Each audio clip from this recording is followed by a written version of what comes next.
And again, we are live, ladies and gentlemen. Welcome to another episode of Technical Defects. I'm your host, Joe. Got our other host, Danny, up in the corner, and our special guest this evening. My mind is kind of blown that Danny was able to book this awesome guest, Susan Aikens from Nat Geo's Life Below Zero. How are you? I guess it's not evening there. How are you today? I'm doing pretty good. It's a beautiful sunny day, something that has been missing out of my entire summer.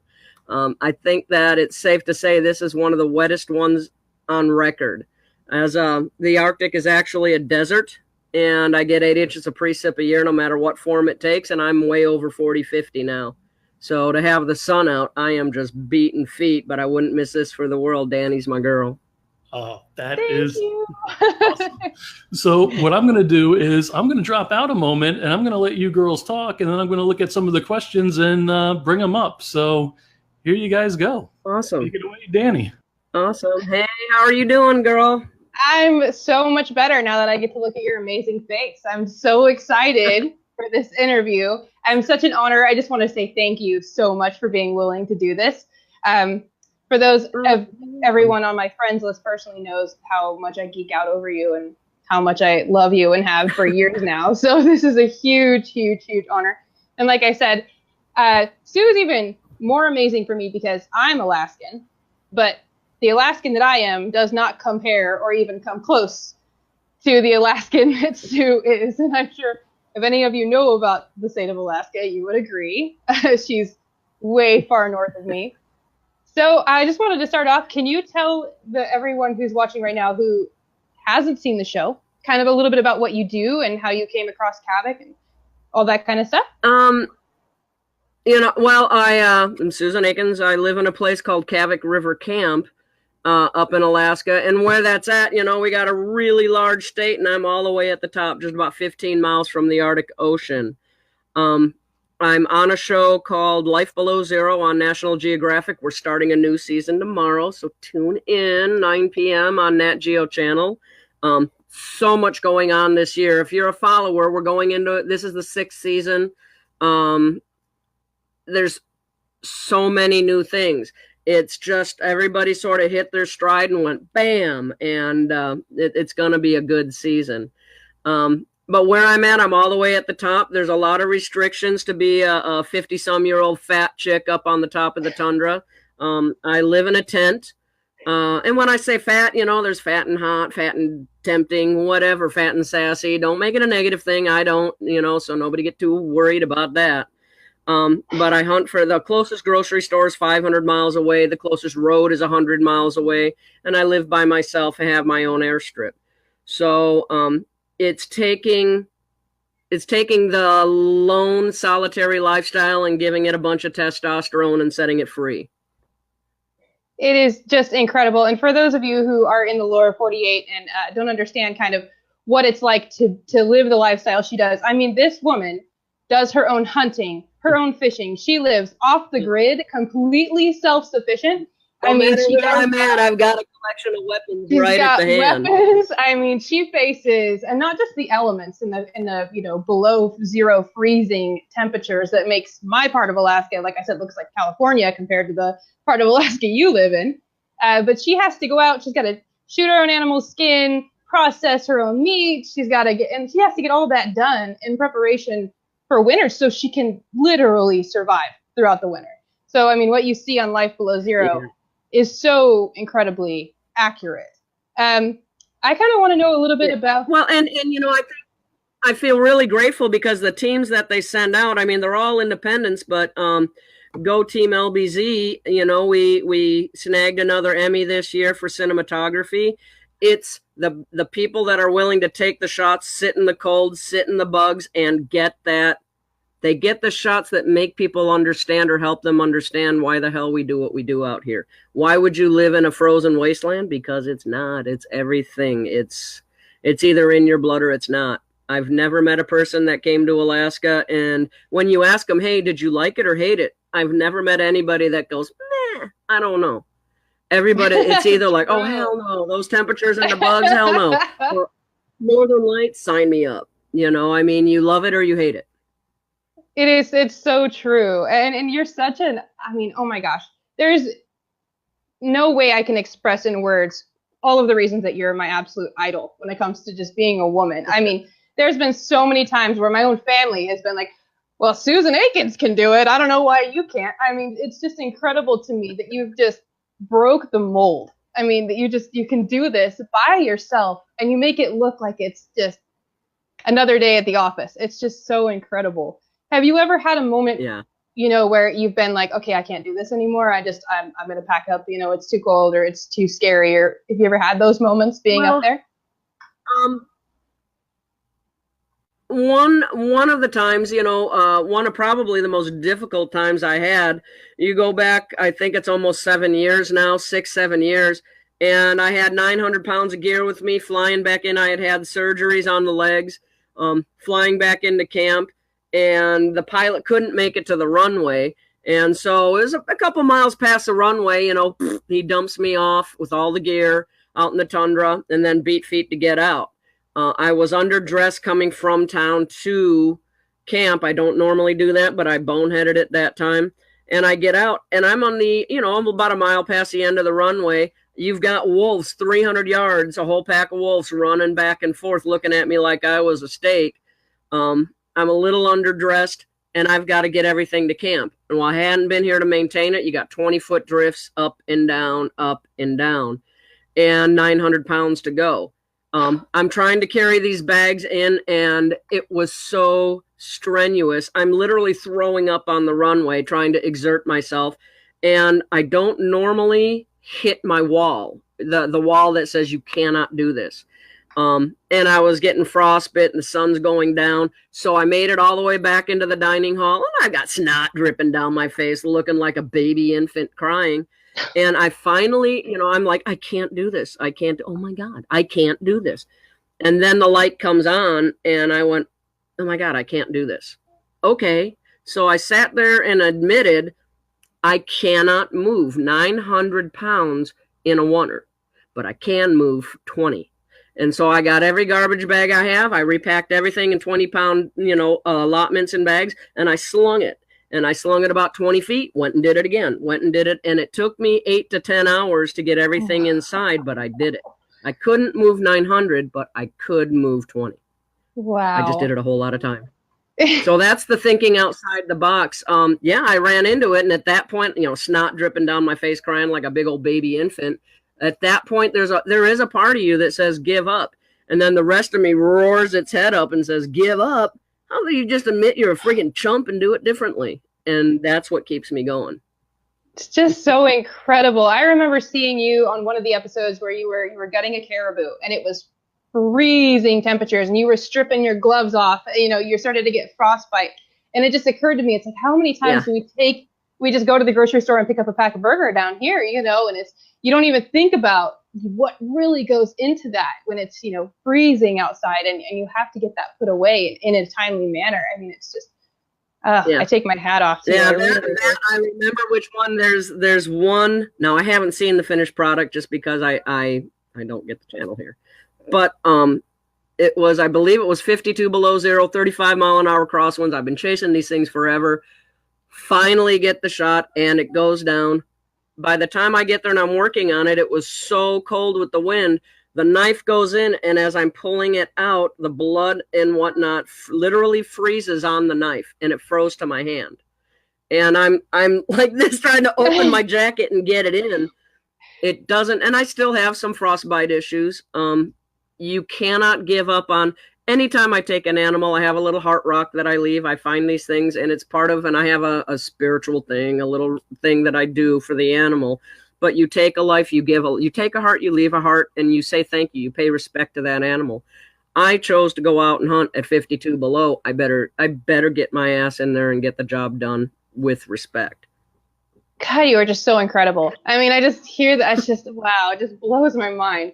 And another thing that I think a lot of people don't realize living out there is that Sue is actually in a tent. I mean, and you're right in the heart of bear country. Not only do you have those grizzlies, you also have had threats of polar bears coming down off of the coast. And I know. If you're talking about the top alpha predators, Your wolves are out there, sure, the wolverines. Many people in the rest of the world, we've never heard of an instance where this animal does this. Yeah, well, put yourself out there like a freaking pork chop and then see how they act. But in the bear world, I think black bears can be sometimes more, I'm too far north for blacks, but they can be somewhat more dangerous than the grizzlies can. A grizzly is straight up going to be like, dude, I'm top of the chain. I'm just going to eat you. Get ready. I'm going to run at 60 miles an hour and it's game over. There's not, but you can spook them. You can shoot at their feet. You can diffuse the situation somewhat. Black bear is a little sneakier maybe, and they're fast and they're small and they climb trees.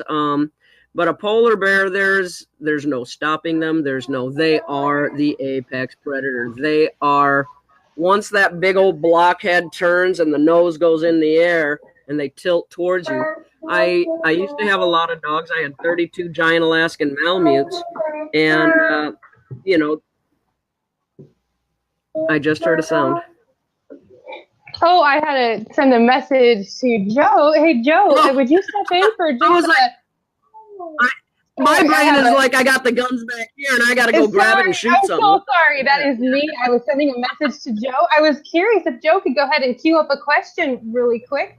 I see that we've got quite a few coming Joe. on. If you want to go ahead and get one going. I have a little situation I have to tend to. I have a child. That was Joe taking a subtle. How do I do that? Thank you. Right on. So, Sue, we've got some questions and reactions down here. Give me 1 second. Let's see. We've got Sharon. Sharon, I am not going to try to butcher your last name. I do apologize, but she is waving. Hey, Sharon. We've got Sam Munster watching from Toronto. What an amazing woman you are. Hey, apparently, they're not referring to me. Thank you. Yeah, thank you, Sam. Thank you, Sam. And let's see what else we got going on. I'll let you read that one. I don't know if you know this person or not. Oh, yeah, Sally. It says, Sue, you sound a little sick. Did I catch a cold? Actually, germs don't survive in the conditions here. But the only way that as a Caucasian I can have a lifestyle here, I can't own the land. I lease it from an agency, and then I have to have a business, profitable business. And so that's the Kodiak River Camp. People can come stay here. It's like a twisted bed and breakfast. Somebody came in. I got strep throat. I went to the clinic in Dead Horse, got what they call Z-Packs. 2 of those hasn't taken care of it. It went into a secondary chest infection. So now I've changed the medicines up, and I can't give away content because I'm doing something you might watch later, but I'm making something very special to help my immune system. Thank you for noticing. Let's see. I got to weed through some questions, obviously. Sharon's saying Sue knows me. I sent doily. Yes. Yep. That's why I said, hey, Sharon. Yeah, she's, right. I call the people on, I don't know. I don't see myself. People are saying, well, what's it like being a star? I'm like, dude, I'm not a star. I'm just a fat chick doing my own thing up here. But I call the people, I don't call them fans. Again, I think if you're going to, these things don't last forever. And to put yourself up on a pedestal, you got to be ready to fall. But you got to keep it real. And I call everybody, they're my home fries. And we're just, we've become friends over the internet. But yeah, we discuss things. And Sharon, I've known you a while. You sent a beautiful doily. Nice. Let's see. I am going to look over a couple more questions. Danny, whatever you got, go ahead, and I will start popping things up, and you guys can address them as you see them. Sounds great.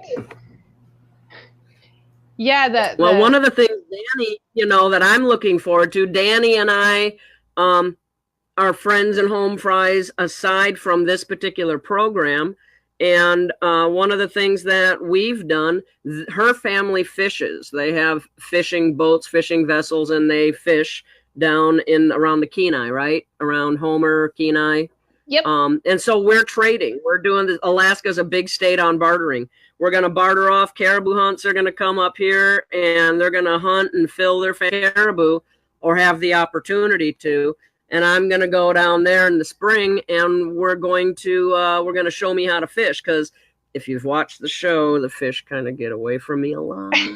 And I'm only allowed 6 individual fish a year here. I cannot put up a fish wheel. I can't go get these mega fish everybody else does. I'm the only person that lives in an area the size of about a third of the state of California. I'm your entire population. So, I have these tiny little fish rules. So I'm looking so forward to coming and fishing with you, and you can show me how to actually get one in the boat. I can't even tell you how excited I am. It is such a dream come true, and the same goes for me, vice versa. I've been up here I was raised in Homer, and then I've been in Kenai for the past 5 years, and I've never shot a caribou. I've never gotten up far enough north to do it. I tell everybody that I'll probably be curled up in a tent with you, like tapping you on the shoulder every hour, like, Stu, what was that? Stu, I heard something. Was that a bear? Because most people don't know that I used to have a lot of sled dogs, and then I had one, Ermi, and she passed away when I had my big accident. But I've got a little tiny fluff ball called Little Bob, and he's a toy poodle. And he's that way too. When anything happens, I had a bear outside the tent the other night, and Little Bob picked his ears up, ran all the way over, and he's like, his paws are pushing me in the back, going, "You get it, Mom, you go, girl, because I'm back here." He's gonna be the first one to throw me under the bus. That's me. I'm terrified. I go down to the Kenai River right here, and I don't even go off the trail. I just kind of stand there and stare either way of the river. I'm like, if I see movement, I'm running. This is terrifying. Well, your bears down there are so much bigger. I get some decent size. The polar bears are huge. I think the largest one I used to help when they would tag them, and it's an indicator species. They get a core of the fat on a polar bear, and as they eat the marine mammals, it tells you a lot about the health of the area because it comes through the water. They can see if there's too many chemicals, whatever. But the largest female was 2,000 pounds, 2,100 pounds. That's a large animal. My God. But down there, you guys have the Kodiak Bears, 12, 14 feet of, that's crazy talk.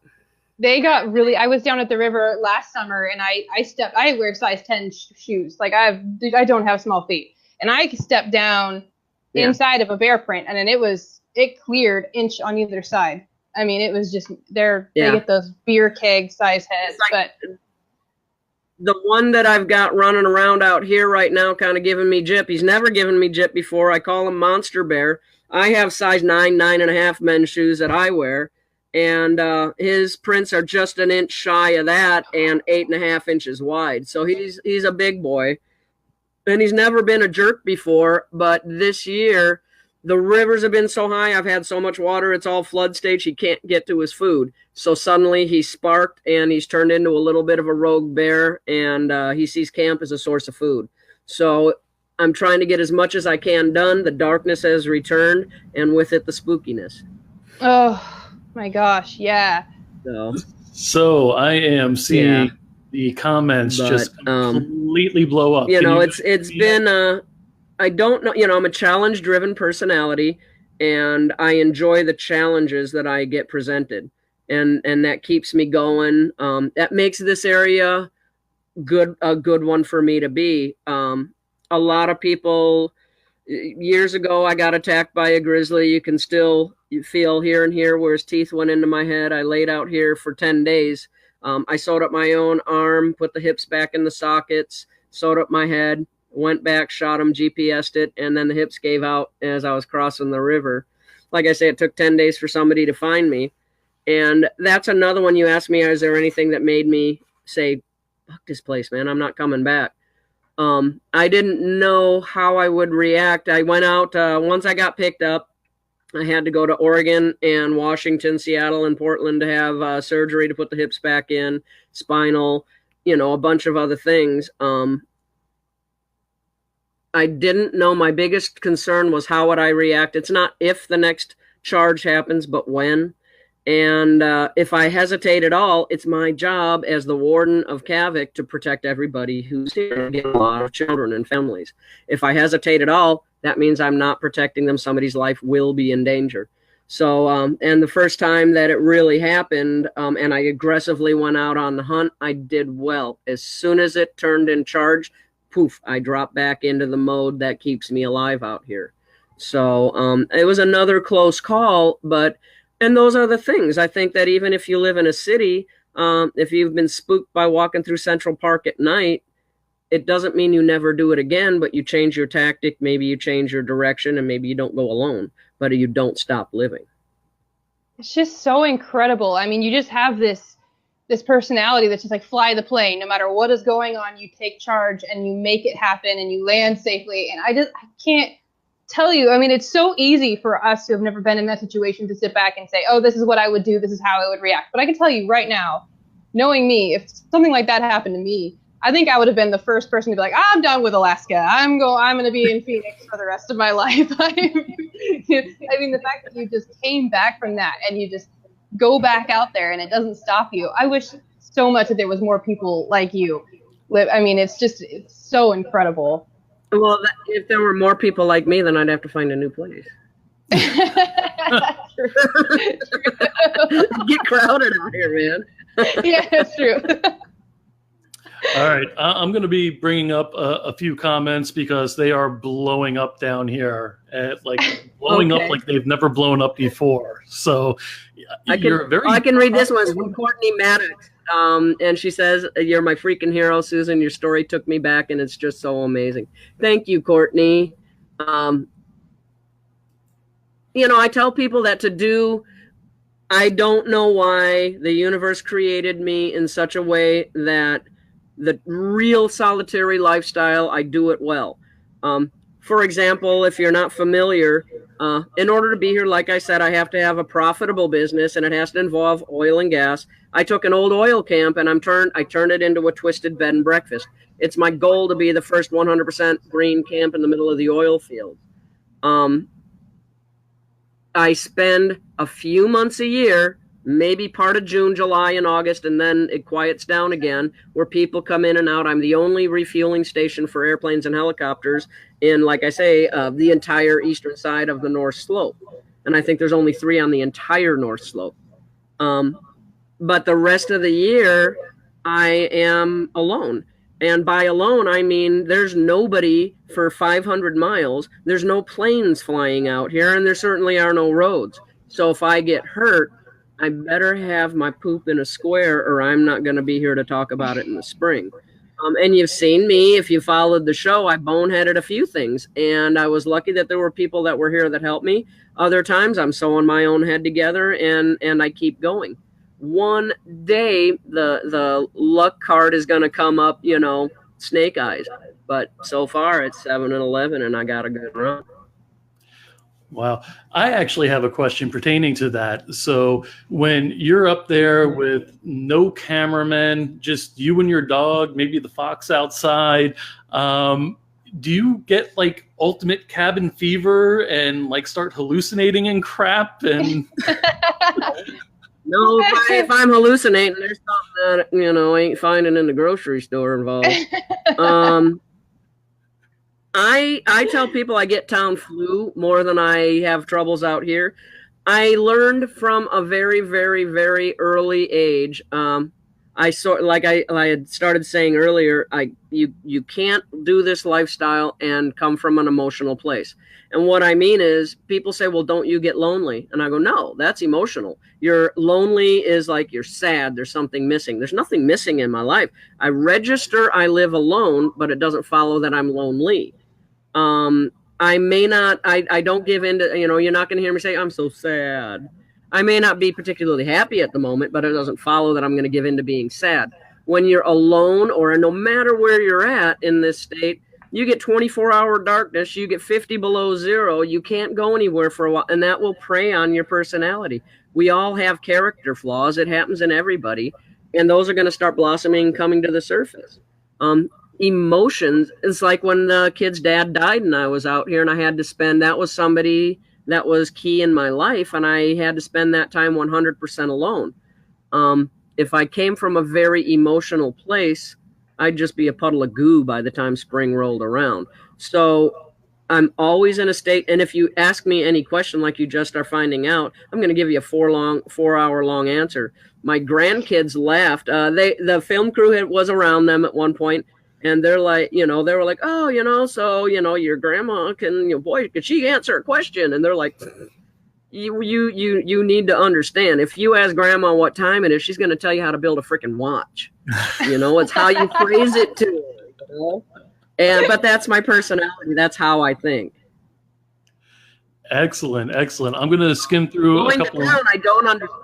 Yeah, going to town. I don't understand necessarily I don't know. Maybe they would call it autistic now. I don't know. I was told when I was very young, I would never emotionally graduate beyond 7 or 8. That's probably true. I don't understand how a society is willing to tear itself apart then build itself up. I truly don't get it. So when I spend too much time, if I know I'm going in on the 7th and coming back out on the 15th, I'm your gal. I'm the life of the party, and I'm the little curious kid. If suddenly I'm there till the 25th, I get a little weird in the head. I like to, town, I don't understand. And, I've got to look both ways before I cross the street. My first thought is, what the hell's a street? I have a vehicle and I go hunting. I don't look both ways. I go across the tundra. I'm looking for an animal. My eyes are here. I'm more like Stevie Wonder waving my head everywhere than I am looking directly in front of me. My kids, when I go to town and I have to drive, somebody has to be with me and they go, stop, it's a sign. Stop, it's a light. Go. So I have to have a team helping me because I just don't get it. I'm looking everywhere but where I need to look. I'm looking down at some of the comments here again, and friend of the show, Kim, is saying, I get cabin fever so bad. Yeah, no doubt. I think it's common. I think a lot of people, they come from the lower world, whatever, and even if you live in Minnesota, absolutely stunning state, great fishing. When it's dark or it's winter, people are conditioned to be social creatures. My social world, some of it's on the internet, but the rest of it involves foxes. I sat outside today and I had a 15-minute conversation with my raven pal, George. Put out my arm, he lands on it, we squawk at each other for a while, and then he goes off. He's been coming out here for years. So cool. I mean, yeah, it's just, I don't know why I'm built a little differently, but I tell you what, it takes its toll. I've got a gentleman friend now, and communication is great, but I look sometimes and I'm like, dude, I don't even know what to say about that. That's your circus of monkeys, not mine, man. I don't. And he's like, he'll be sick. And I'm like, oh, yeah, you just run in. I'm not the most sympathetic motherfucker on the planet. Go to work, man. What? And then he's got 9 years before he can retire. And I'm like, perfect. 9 years, monkey sex, great vacations. We're on it. That's perfect, My girl. So my skewed vision is actually a little helpful sometimes and scary at others. Well, this question is perfect then. What do I do on the Sally Stesney Fortuna? What do you do on the longest, darkest days? Well, I have, I think it's 67 or 87 days where the sun absolutely is not coming anywhere near any horizon. I think it bothers non-Alaskans more than Alaskans who have been here a while, whether it's 24-hour daylight or 24-hour darkness. We all wear a little I call it a third eye. We wear headlamps. I normally don't like to run the electricity out here in the winter. I'll use candles or Coleman lanterns for my lighting. I do have some smaller gens, and I'll run those if I want to do the internet. I have some alternative energy. But what do I do? Whatever needs to be done. If the gen breaks, I'm fixing it. Doesn't matter if it's the worst one, 72 below zero. It went out. My fingers are freezing to the needle valve that busted.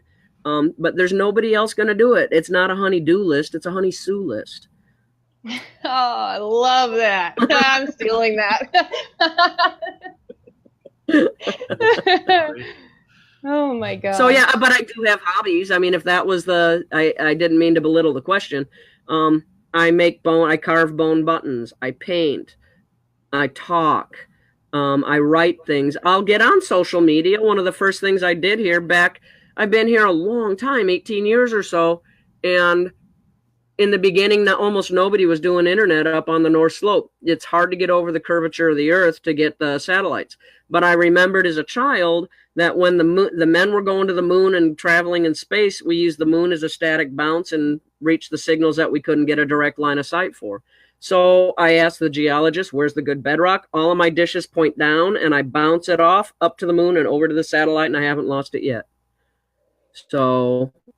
my gosh, your intelligence. Outside the box. It's just incredible. Oh my gosh. I mean, mean, I think... Oh, go ahead. Oh, I was just going to say, it hits -30 here. That's like when it's too cold. I've had enough. And I hide inside and I just watch movies and then drink hot chocolate. And I can't tell you how many times I've thought about you and I'm like, oh my gosh, what is she doing? What is she having to do right now? I mean, my heart breaks for you. I can't do it. There are times where, it's like there was one time where really unusual storm came through. We had 80-mile-an-hour downdraft. It was like a sucker hole, a sinkhole that just opened up, and boom, and the pressure was unreal, and it blew the bottoms of I was living in a corner of the dining hall at the time. For 10 years, I lived in a corner of the dining hall, and it blew the bottoms out, and then was followed by 104-mile-an-hour winds out of the west. And we don't get many winds out of the west or east here. Camp is set up to be protected north and south. But I had to get out there. It peeled part of the building back. Well, I have to get out there and fix that. And I'm out there with a drill trying to drill parts of the building back together and then cover it with snow because it was drifting in here. The generator quit. I hear the big crash out there. I tried 3 times to make it back to my gen shed. I couldn't do it. It is so cold. You're talking 200 below zero and your body's at 98. So 300-degree temperature difference, you breathe very shallowly. It's going to expand.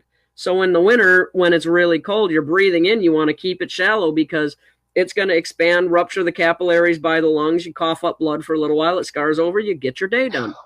And then you're okay. But you have to be somebody that doesn't freak out about that. You know it's coming. And you just deal with it. If it goes for 2 weeks, you probably need to get to the doctors. But if it's just a day or two, get off the pink, get your job done. But it took me, I had to wait till the winds died down to 60 or 70 to make it back, and it blew the shop doors off. And I had to warm up the Bobcat a different way, get those doors lifted by myself, heat epoxy by myself, pour it in all the jams, and then set those things up. And then I had to write off being able to do the runway for the rest of the winter. So, but, I think that's one thing going back to the show, again, Linda Gentile, watching from Illinois, you're my favorite on it. Thank you very much. And I'm an Illinois girl. I was born in Chicago, and I left Chicago at a very early age. My mom, she wanted to divorce my dad. Divorce was still not a popular option, so she tossed a paper bag and said, pack one bag, you're moving to Alaska, and there I went. That's how I came up to the state. And totally lost my train of thought. Don't even know what I was saying. Welcome to the world of being bushy.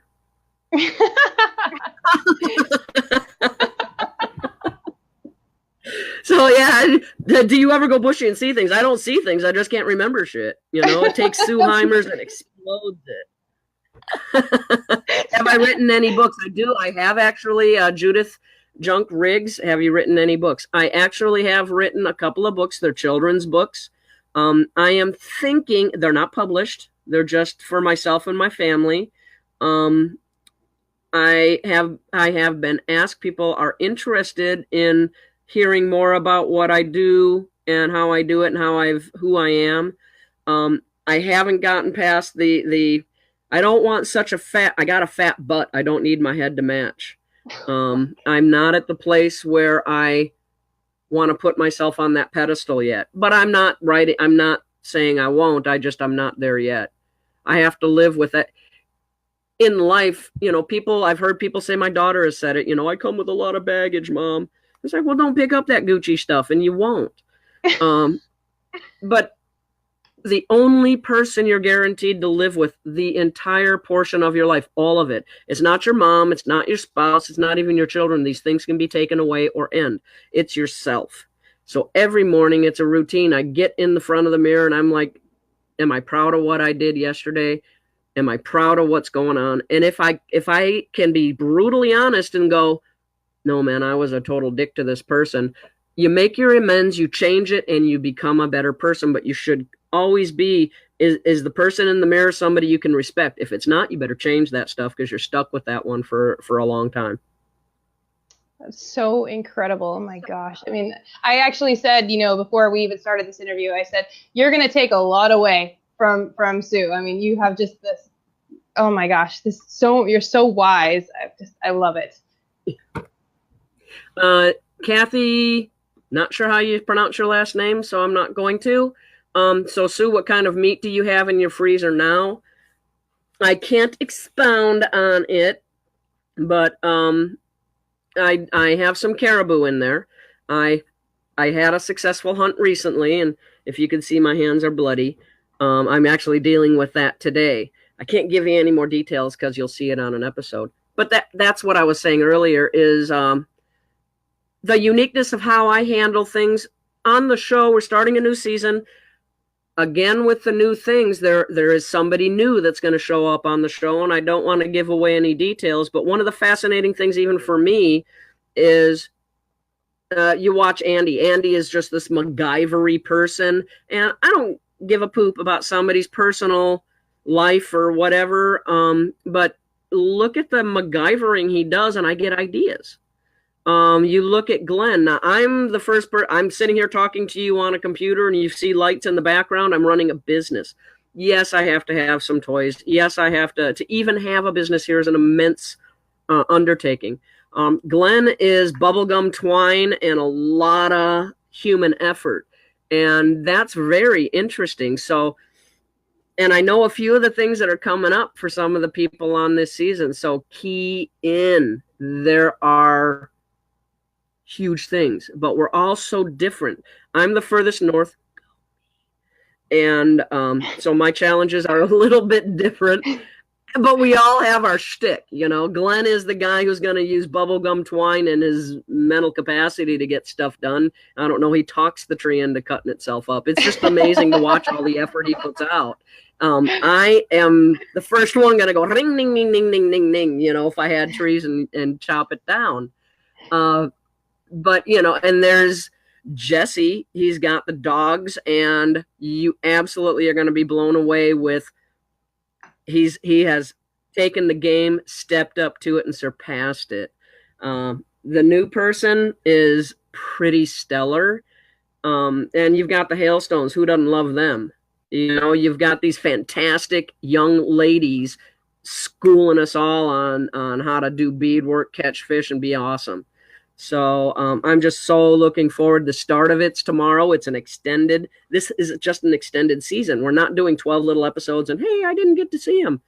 You're getting a buttload of episodes that's going to take up a good portion of the year, and some of them are long. So I'm really excited about that. That's so amazing. Can you tell them a little bit about the Aurora Borealis? The Northern Lights, the Aurora Borealis, actually, this year being so, we just recently went back into our dark time, so I can see them at all. Up here, it's horizon to horizon, and a lot of the places you see a strip, and it's doing its thing. Maybe it's wide. Here, it's just strip after strip after strip. There is no light pollution unless I create electricity and turn it on. And the Northern Lights, it's one of those things. I'm going on 56 years old, and I'm closer to 60 than 50.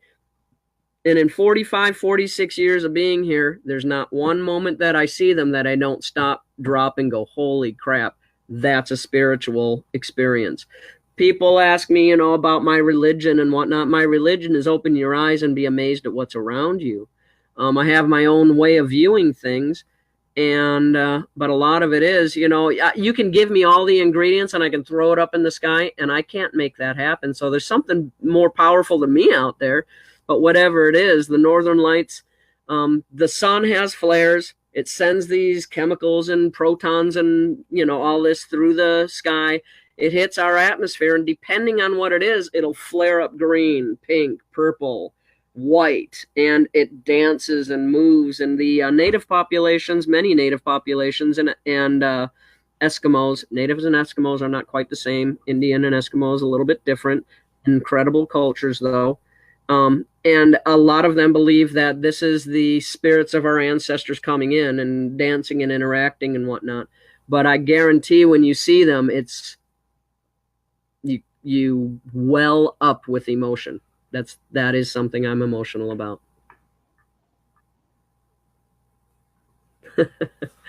Alicia Woodland. Hi, Sue. Trying to work patrol sheriff's deputy and watch you at the same time. I'm waving back.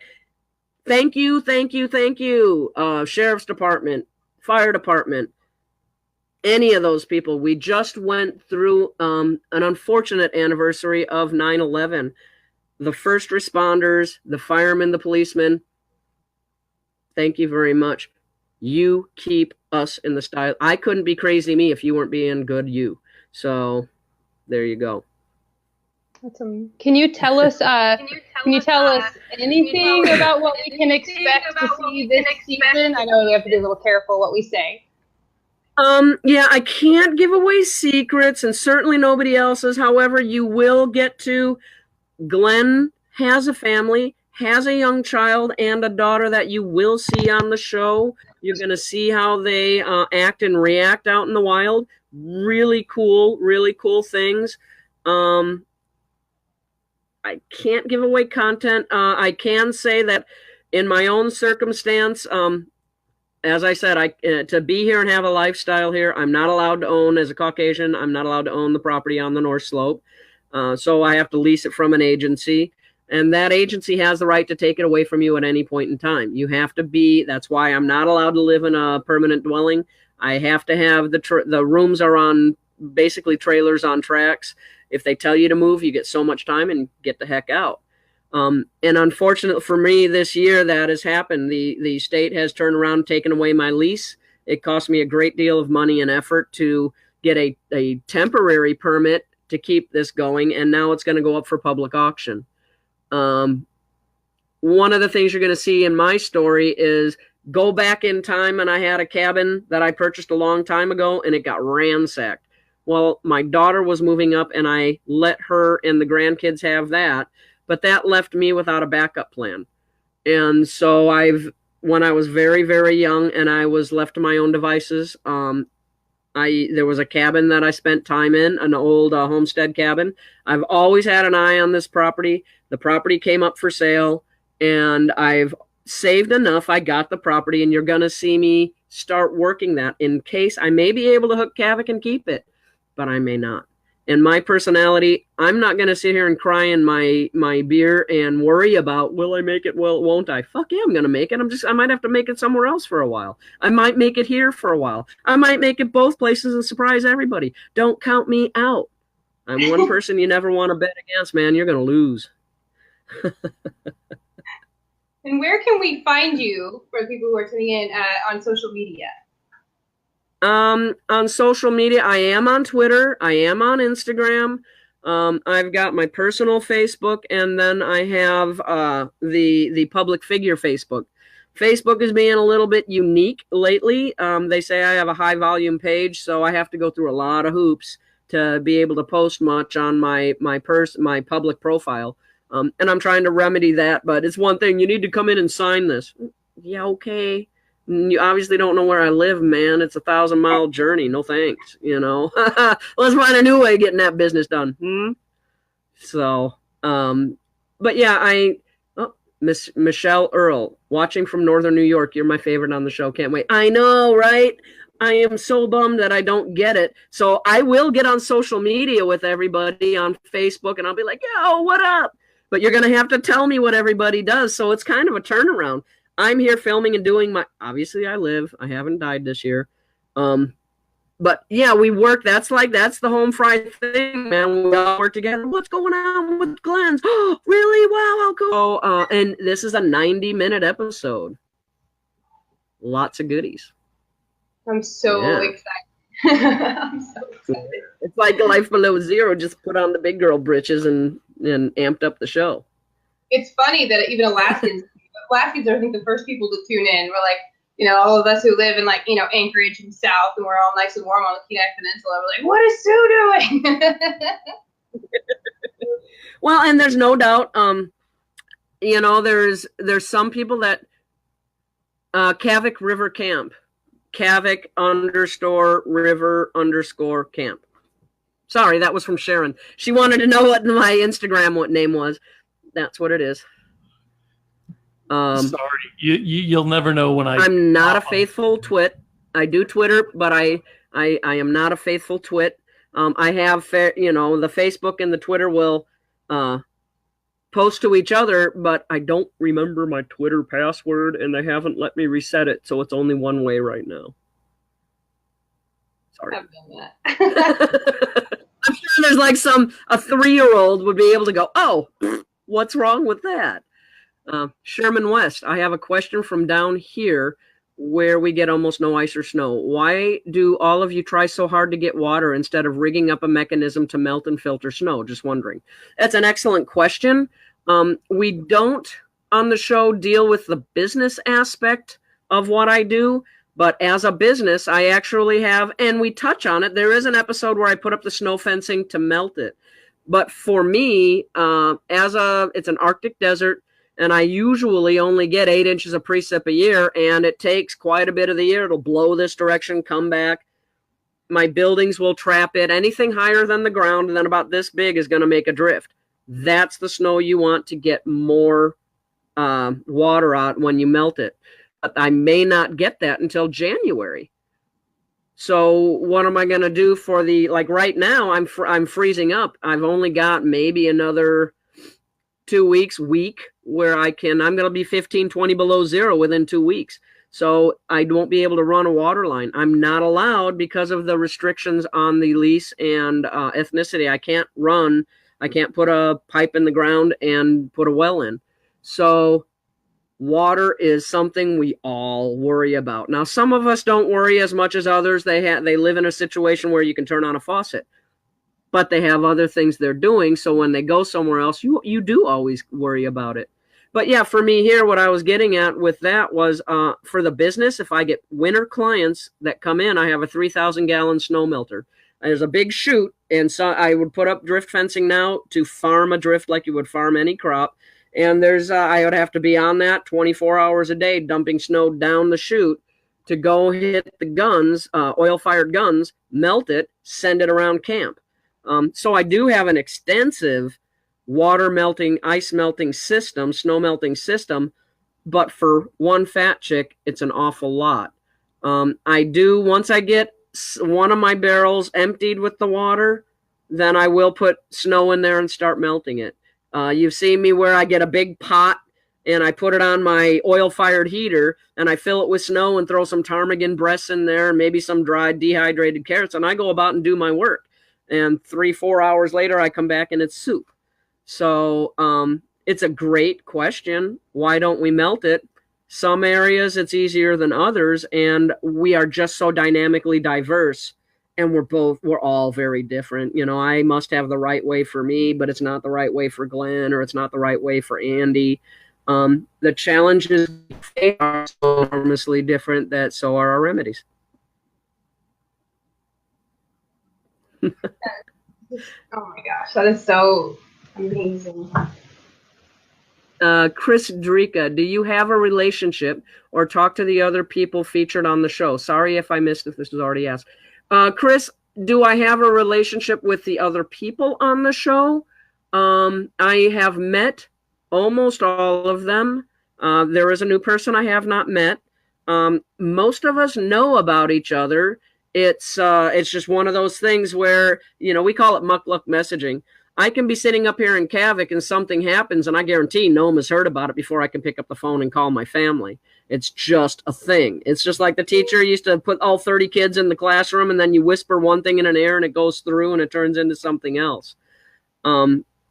I don't have relationships with those people very much. I mean, I do. I see them. We talk. If I'm in town, I go to town for different things. Maybe Jesse and I will hang out at our little favorite coffee shop, or Glenn's wife and I will hook up, and we'll be like, yo, sister, what's happening? But I tend not to spend a ton of time in town. And do I have a personal relationship? Yes, I'm no longer a single chick. Yeah. Not going into. He doesn't live here though. He's at some point he'll visit me here. But we, it's a good thing.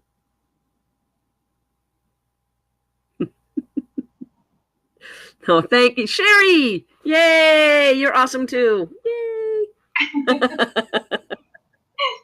All right, I hate to do it. I'm gonna have time for maybe 4 more minutes, and then I gotta jam. It is getting a little bit closer to evening time here, and like I say, blood on the hands. I've got something outside I need to make sure makes it in my freezer instead of the bear's belly. Jim, thank you very much. I appreciate people think there's a mistaken thing that people have said, well, don't you hate people, why are you up on this, and I don't hate people. I've never said I hate people. I don't want to. I'm very social, but I like this. I find there's a time to do it. I will engage and I enjoy it, and then I back out of it.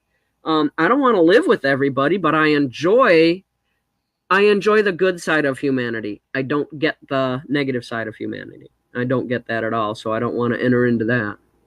And the appreciation you get, I've learned a whole new level of appreciation just being on the Kenai Peninsula, and I'm in one of the most centralized places of Alaska. So I can only imagine the silence that you get in the wintertime and the solitude. It makes you have like a different viewpoint and a different appreciation when you do go into, populated areas. Yeah. Well, I tell. This is an area where, like, for example, where my gentleman friend lives, it's in or works, it's a big city. You've got these big buildings. And I had gone there to visit, and I'm looking around, and I'm like, I am used to looking at my horizon for what's coming at me all the time. And suddenly, 8 feet in front of me, no matter what direction it is, there's a reflective surface or a glass building, and I'm looking at myself. I've never seen myself so many times. And it hit me that, no wonder why people are worried about, does this make my ass look fat? Because you can't get away from it. You can't not see it. But what I missed was I couldn't see my horizon. I couldn't see the sky. You see a little patch like this if you look up. And then I got back here and I can see 360 degrees, at least 20 some miles in all directions. And when the northern lights are out, it is 50 miles all the way across from horizon to horizon. So I feel very grateful for that. All right, ladies, I am going to show a few more questions just because I think they're completely kick-ass. We got Heidi. Heidi Durker, she says, Sue, you inspire me. And thank you, Heidi. I appreciate that. One of the largest fan base that I have, if you want to call them fans, admirers or whatever, are actually kids. 3rd grade to 6th grade is the most popular. But I do an awful lot. I help 4 to 8 kids with cancer or terminal illnesses a year. I pick actually out of the people that I interact with on socially. I will look at things and help different people. Doing the show, there is revenue involved with it, but that's a blessing. But blessings are only blessings if you keep it rolling forward. I heard a long time ago, and I've expounded on it, that, money is a lot like manure. It needs to be spread around, encouraging young things to grow. Otherwise, you just got a pile of shit. So I'd rather encourage things to grow. I'm a grown-ass woman. I can get a job. I can do other things and make my living. I love living off the land, and that's effort, not dollars. Alaskans barter. But there is a system out there, and there's little kids in need, and so pay it forward. Why not? Encourage it to grow rather than having a pile of poop. Cassie, there you are. She says, amen, Sue, you're awesome. And because of that, she doesn't give up.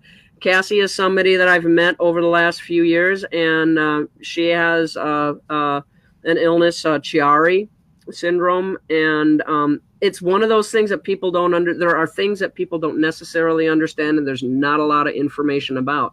Find out about it. Help your neighbor. It's not that hard. But thank you, Cassie. And I'm looking and I'm trying to pick the best, and it's just overwhelming right now. The amount of They're all good. They're all, throw them up there. I'll try to answer some. I don't even know where to begin. Sally, again, Sally, love you, stay healthy. Thank you so much, Sally. And, I don't know where everybody lives, and on the show, it may seem that we're super concerned with just our lifestyle, just our fixes for it. That's kind of what they dwell on. But the inner personality is, I don't know where everybody comes from, but it doesn't matter what style of life you have, whether it's in the city, in the country, a farmer, a policeman. We all have our own really unique things we're dealing with, really unique ways that we deal with it. And kudos to all of you. I would not be as successful living in the city and doing the housewife and whatever. I would get so freaked out about all the people that I wouldn't do that well, but I absolutely respect everybody's got their jungle. Mine has bears and moose in it, but somebody else's maybe has trespassers and bodegas. It doesn't make it any less spectacular that they get through it. So true. Mish, you're such a wise lady and a total badass. Thank you for being real and stay safe. Thank you so much. I do bonehead things from time to time. I get really excited about doing things and don't think about some of the collateral. So, as we see, I sometimes get hurt, but I pick myself back up later. I'm just going to burn through a couple of more. Best wishes, Sue. Have a great winter. That's from Kathy. Yep. Let's see. Thank you. What about the shiny shoes? I think everybody needs to be prepared. All the indicators all around, not just the United States. This is a global thing. It's a lot of snow, a lot of cold. How's the left-hand shootings? Chris going? Horrible. It's horrible. I keep them doing good, and then an animal shows up, and I move it over to the right. Knowing I'm doing that, I'm busting it down. You'll notice I'm going to be using a lot more of my lever actions, a little less weight, changing the pads, a little less repercussion. And I'm not giving the shoulder much quarter. The doctor said that I would never, I had 9 surgeries and I ended up taking bones from my hip, leg, and I carved a new collarbone, shoulder joint, and part of the upper arm. So this is all, I'm wearing my ass on my shoulders. But I'm not giving it any quarter. They said I'd never be able to use it again. And it's like, oh yeah, because, baby's packing some muscle there. Until I say I can't, it doesn't matter what anybody else says.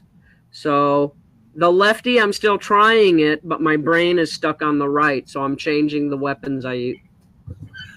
Ta-da! I don't want to show mine. They're so little. I just got to make it so you can't see all the old lady flab down there. Oh, I hide it. No, I just push it back. Oh yeah, you see my bye-bye arm and forget about it. I'm waving this. Yeah, I know. In a good strong wind, I just look like a Jello attack, man. It's not a pretty thing. All right, guys. I hate to do it. This chick has to roll. I got to get my work done before the bear does it for me. Sue, before you leave, where can we find you on social media again? Social media is Susan R. Aikens, Life Below Zero. My regular personal page, Twitter, Instagram, Kodiak River Camp, Instagram. But stay tuned tomorrow, 9 p.m., Nat Geo, and every Tuesday for most of this year is going to be Life Below Zero. Me and the other talent on the show, kicking it wild, kicking it old school. Can't wait. I'm so excited. And everybody else out there, follow Technical Defects, which is changing soon, very shortly, on Twitter, Instagram, Facebook, YouTube. Any last word? Well, thank you guys for inviting me. I so appreciate it. Danny, you're always my girl. Joe, it's nice to meet. Thank you. And everybody that is here. Thank you. Thank you. We appreciate your time. Stick with us for one moment after the show. I'd greatly appreciate it. Everybody, thank you for joining us. It was an awesome show, and we'll see you next week.